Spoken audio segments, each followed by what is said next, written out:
Hello, I'm Sally Brown I'm Kay Sambell. and this is another video on feedback for Maynooth, which is in a slightly different format from previously, because what I'm going to do is I'm effectively going to pose my colleague and friend Kay some questions that she's not expecting, she's just what I'm going to say, and if she says something really interesting I might join in with her. So let's start it off with my first question, which is no challenge. My question to you, Kay, is so why do you think feedback is so integral to learning?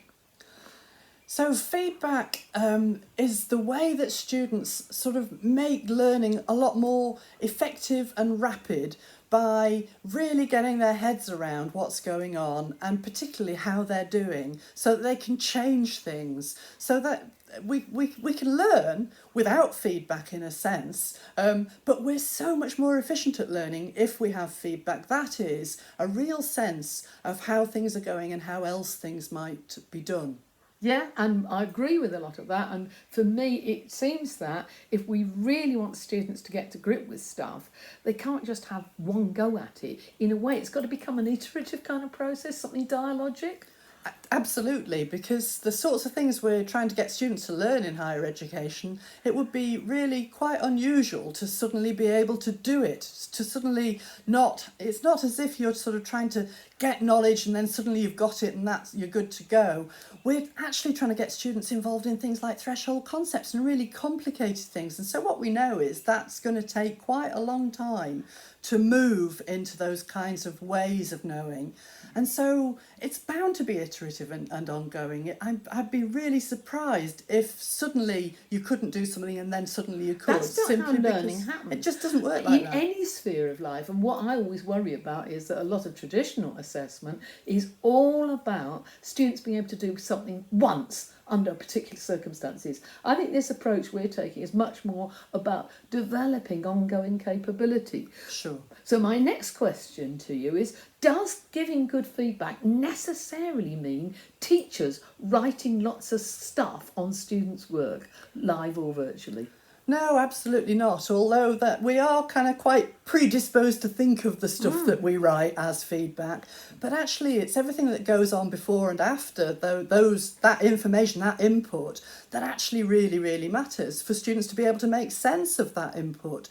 So I think feedback's all about getting to grips with these ideas before, and there's a whole raft of complex things you need to do to be able to make sense of external input on your work and on your performance. So it would be very odd for us to think of it as a single one-off event, much more sensible to think of it as ongoing conversations or thinking or doing over time. And the trouble is that external scrutineers tend to want to see evidence of you having given feedback, but that isn't necessarily all that visible. It can be sometimes a bit ephemeral. So how can we evidence diverse assessment feedback formats? Well, I guess that would be, I suppose externals are often people like our external examiners, for instance. And I guess what I would say is have conversations with them about what else are you doing which helps students to make sense of that really important teacher input and information,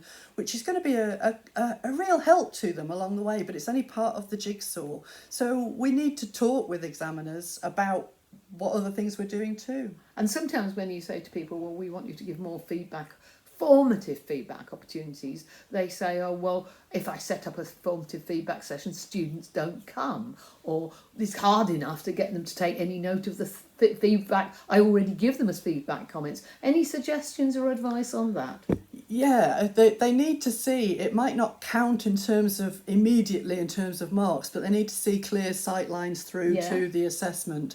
And students, if they can see that it's helping them as a step on the way and they're going to be more successful because of it, they usually really buy into it. But that's about us explaining why we're doing things, why it matters. So in that sense, students, we need to help students become more feedback literate, more aware of their own role in the process. And I'm very against this sort of artificial separation of learning from feedback. One things I admire about the work you're still doing in your ongoing teaching is that students are getting formative feedback in the actual learning sessions. You don't label it as formative feedback, it's actually just part of the classroom activities. It is, because actually students need to know not just how to do the genre of the assignment that's coming up, they need to really understand the ways and thinking of practicing and the ways of knowing, and the complex concepts or calculations or whatever it is that you're doing on the ground, which help them build that ability to deliver the assignment or the assessment format.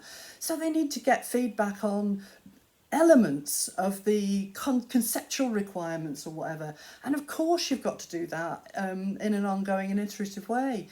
And the ways in which you can help students with those kinds of things are like dialogic analysis of other people's work, in class sort of sharing about say a poster or a small piece of work that they've done, so that they're starting to not just work in a box on their own with the lights off, but they're starting to see how other people do things, and that becomes natural and naturalised into the warp and weft of learning and teaching. So I guess a lot of it is active feedback comes from active learning. That's the sort of nub of it for me, Sally. And any class that we prepare is all as much about what students are doing as it is about us giving them information. So we would argue that reconceptualising feedback isn't a matter of techniques or practices. It's actually about a change of mindset. And that's a change of mindset for the students about their expectations of feedback and how they use it, and a change of mindset for academics, which sees feedback as much more integral to learning.